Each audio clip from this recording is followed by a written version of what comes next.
ಉಚ್ಚಾಟನೆ ಬೆನ್ನಲ್ಲೇ ಯತ್ನಾಳ್ ಮತ್ತಷ್ಟು ಆಕ್ಟಿವ್ ಆಗಿದ್ದಾರೆ. ಹೊಸ ಪಕ್ಷ ಕಟ್ಟಲು ಈಗಿನಿಂದಲೇ ಭರ್ಜರಿ ತಯಾರಿ ಮಾಡಿಕೊಂಡಿದ್ದಾರೆ ಪಾಟೀಲ್. ಬಿಜೆಪಿಗೆ ಟಾಂಟ್ ಕೊಡೋಕೆ ಮುಂದಾಗಿದ್ದಾರೆ. ಉಚ್ಚಾಟಿತ ಶಾಸಕ ಮಠಮಾನ್ಯಗಳಿಗೆ ಭೇಟಿ ಕೊಡ್ತಾ ಇದ್ದಾರೆ.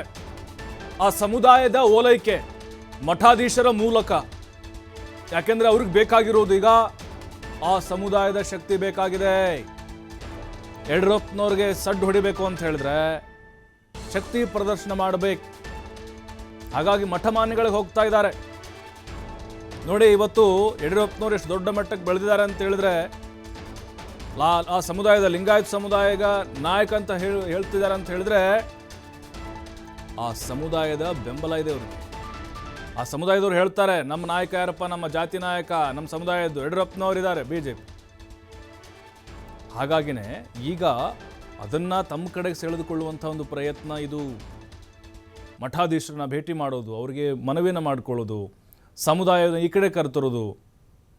ಹಾಗಾಗಿ ಇವತ್ತು ಐತಿಹಾಸಿಕ ಗವಿಮಠಕ್ಕೆ ಯತ್ನಾಳ್ ಭೇಟಿ ಕೊಡ್ತಾರೆ. ಕೊಪ್ಪಳದ ಗವಿಮಠ ನಿಮಗೆಲ್ರಿಗೂ ಗೊತ್ತೇ ಇರ್ಬೋದು, ರಾಜ್ಯದಲ್ಲೇ ಬಹಳ ಹೆಸರು ಮಾಡಿರುವಂಥ ಮಠ. ಹಾಗೆ ಗವಿಸಿದ್ದೇಶ್ವರ ಶ್ರೀಗಳು ಕೂಡ ಪಕ್ಷಾತೀತವಾಗಿ ಅವರು ಅಷ್ಟೇ ಅನುಯಾಯಿಗಳನ್ನು ಹೊಂದಿದ್ದಾರೆ. ಆ ಸಮುದಾಯ ಎಲ್ಲ ಸಮುದಾಯಗಳನ್ನು ಕೂಡ ವಿಶ್ವಾಸಕ್ಕೆ ತೆಗೆದುಕೊಂಡು ಹೋಗ್ತಾ ಇದ್ದಾರೆ. ಮಧ್ಯಾಹ್ನ ಗವಿಸಿದ್ದೇಶ್ವರ ಆಶೀರ್ವಾದ ಪಡಿತಾರೆ. ಅಂದರೆ ಇಲ್ಲಿ ಪ್ಲ್ಯಾನ್ ಅಂತ ಹೇಳಿದ್ರೆ ಯತ್ನಾಳ್ದು ಲಿಂಗಾಯತ ಮತಗಳ ಕ್ರೋಢೀಕರಣ, ಜೊತೆಗೆ ಹಿಂದುತ್ವ ಟ್ರಂಪ್ ಕಾರ್ಡ್ ಕೂಡ ಯತ್ನಾಳ್ ಪ್ಲೇ ಮಾಡ್ತಾ ಇದ್ದಾರೆ. ಈಗ ಮಹಾರಾಷ್ಟ್ರದ ಹಾಗೆ ಏಕನಾಥ್ ಶಿಂದೆ ಥರ ಅಥವಾ ಅಲ್ಲಿ ಠಾಕ್ರೆ ಏನಿದ್ದಾರೆ ಉದ್ಧವ್ ಠಾಕ್ರೆ ಆ ಥರ ಇಲ್ಲಿ ಪಕ್ಷವನ್ನು ಕಟ್ಟಿ ಸರಿಸುಮಾರು ಒಂದು ರಾಷ್ಟ್ರೀಯ ಪಕ್ಷಕ್ಕೆ ಸೆಡ್ಡು ಹೊಡಿಬೇಕು ಅಂತ ಹೇಳಿದ್ರೆ ಬಹಳ ಕಷ್ಟ ಇದೆ ಕರ್ನಾಟಕದಲ್ಲಿ. ಯಾಕಂದರೆ ನಾವು ನೋಡಿದ್ದೇವೆ, ಯಡಿಯೂರಪ್ಪನವರು ಅಂಥವರೇ KJPಯನ್ನು ಕಟ್ಟಿ ಏನಾದರೂ ಮತ್ತು BJPಗೆ ಬಂದರು. ಶ್ರೀರಾಮುಲು ಕಟ್ಟಿದರು, ಜನಾರ್ದನ್ ರೆಡ್ಡಿ ಕಟ್ಟಿದರು, ಏನು ಮಾಡೋಕ್ಕಾಗಲಿಲ್ಲ. ಪಕ್ಷವನ್ನು ಸೋಲಿಗೆ ಕಾರಣ ಆದರೂ ಕೆಲವು ಸಂದರ್ಭದಲ್ಲಿ, ಆದರೆ ಇವರು ಅಧಿಕಾರಕ್ಕೆ ಬರೋಕ್ಕಾಗಲಿಲ್ಲ. ಹಾಗಾಗಿ ಯತ್ನಾಳ್ಗೂ ಕೂಡ ಅದರ ಅರಿವಿದೆ. ಈಗಿನಿಂದಲೇ ಅವರು ತಯಾರಿನ ಆರಂಭಿಸಿದ್ದಾರೆ. ವಿಜಯದಶಮಿಗೆ ಅವರು ಹೊಸ ಪಕ್ಷದ ಘೋಷಣೆ ಮಾಡುವಂತಹ ಮುನ್ಸೂಚನೆಯನ್ನು ಕೊಟ್ಟಿದ್ದಾರೆ. ಈಗಿನಿಂದಲೇ ಆ ಸಮುದಾಯದ ಓಲೈಕೆ ಮಾಡುವಂಥ ಒಂದು ಪ್ರಯತ್ನ ನಿರಂತರವಾಗಿ ನಡೀತಾ ಇದೆ. ಒಂದು ರೀತಿ ಜನಾಂದೋಲನ ಥರ ನಡೀತಾ ಇದೆ. ಯಾಕಂದರೆ ಮನೇಲಿ ಕೂತ್ಕೊಂಡು ಇವೆಲ್ಲವನ್ನು ಮಾಡೋಕ್ಕಾಗೋದಿಲ್ಲ.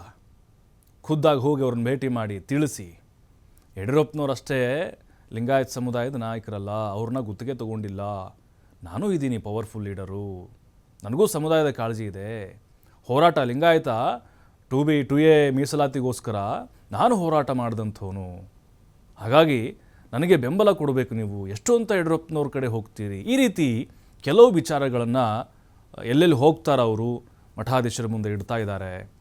ಜೊತೆಗೆ ಸಮುದಾಯದ ನಾಯಕರನ್ನ ಭೇಟಿ ಮಾಡುವಂಥ ಕೆಲಸವನ್ನು ಮಾಡ್ತಾ ಇದ್ದಾರೆ ಯತ್ನಾಳ್ ಅವರು. ಅಂದರೆ ಈಗಿನಿಂದಲೇ ಅವರು ಹೊಸ ಪಕ್ಷದ ಸ್ಥಾಪನೆಯ ತಯಾರಿಯಲ್ಲಿದ್ದಾರೆ. ಹಾಗಾಗಿನೇ ಯತ್ನಾಳ್ ಅವರ ಈ ನಡೆ ಇದೆ ಅಲ್ವಾ, ಅವರ ಮುಂದಿನ ಹೆಜ್ಜೆಯ ಕೆಲವೊಂದಿಷ್ಟು ಗುರುತುಗಳನ್ನು ತೋರಿಸ್ತಾ ಇದೆ.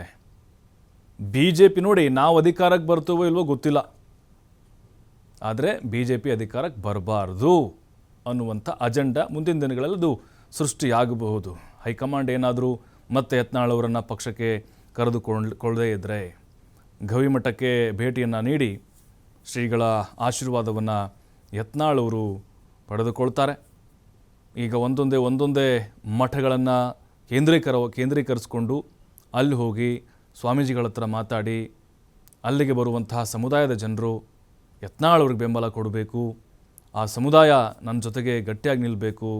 ಈ ರೀತಿಯಾಗಿ ಯತ್ನಾಳ್ ಅವರು ಓಲೈಕೆ ಮಾಡುವಂತಹ ಒಂದು ಪ್ರಯತ್ನಕ್ಕೆ ಮುಂದಾಗಿದ್ದಾರೆ ಈಗ.